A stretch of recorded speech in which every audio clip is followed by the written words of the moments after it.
राज्यसभा के बाद अब बिहार की राजनीति का अगला बड़ा रण विधान परिषद चुनाव बन गया है। लेकिन इस बार चर्चा सिर्फ सीटों का नहीं है, बल्कि एक नए खिलाड़ी की एंट्री का भी है। सवाल यह है कि क्या इस बार चिराग पासवान की पार्टी का भी विधान परिषद में खाता खुलेगा। आइए जानते हैं। नमस्कार, मैं फरीदा गजल और इस वक्त आप जुड़े हुए हैं एक न्यूज 24 के साथ। खबरों की दुनिया में आपका स्वागत है और अब नजर डालते हैं आज की सबसे बड़ी खबरों की ओर। देखिए, बिहार में जल्द ही विधान परिषद चुनाव होने वाले हैं और सभी पार्टियां अपने अपने गणित में जुट भी चुकी हैं। इस चुनाव में जहां एनडीए को बढ़त मिलती दिखाई दे रही है, तो वहीं सबसे ज्यादा नजरें लोक जनशक्ति पार्टी रामविलास और उसके नेता चिराग पासवान पर टिकी हुई भी है, क्योंकि चर्चा है कि इस बार उनकी पार्टी को भी परिषद में एंट्री मिल भी सकती है। बता दें कि दरअसल राज्यसभा चुनाव के बाद अब बिहार में विधान परिषद चुनाव की तैयारी तेज हो गई है।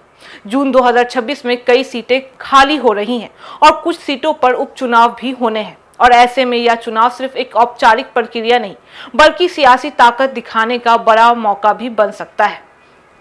अगर सीटों के गणित को देखें तो एनडीए के पास स्पष्ट बढ़त है।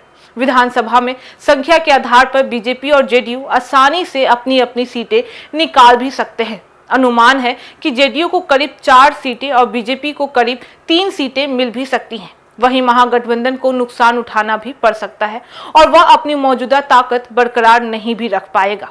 लेकिन इस पूरे चुनाव में सबसे दिलचस्प किरदार बनकर उभरे हैं तो चिराग पासवान। जी हां, राज्यसभा चुनाव के दौरान उनकी पार्टी ने बिना शर्त एनडीए का समर्थन भी किया था और अब सूत्रों के मुताबिक उनकी पार्टी विधान परिषद में 1 सीट की मांग भी कर रही है।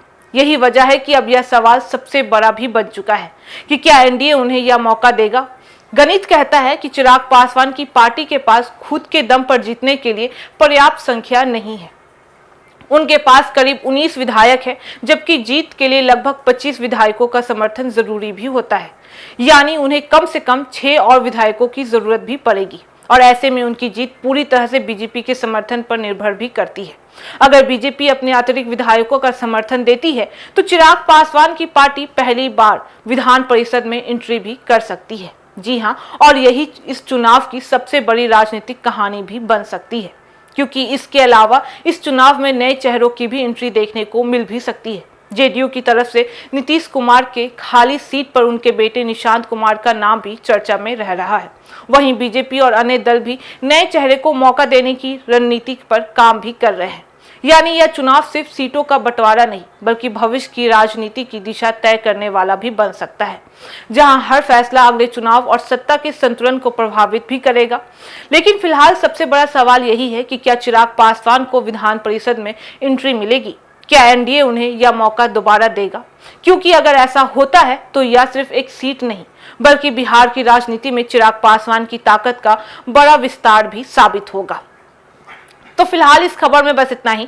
बाकी इस मामले पे आपकी क्या राय है, आप हमें कमेंट करके जरूर बताएं। ऐसी तमाम खबरों के लिए देखते रहिए न्यूज 24, हर खबर सबसे पहले सबसे सटीक। वीडियो को लाइक करें, शेयर करें और चैनल को सब्सक्राइब करना ना भूलें। धन्यवाद।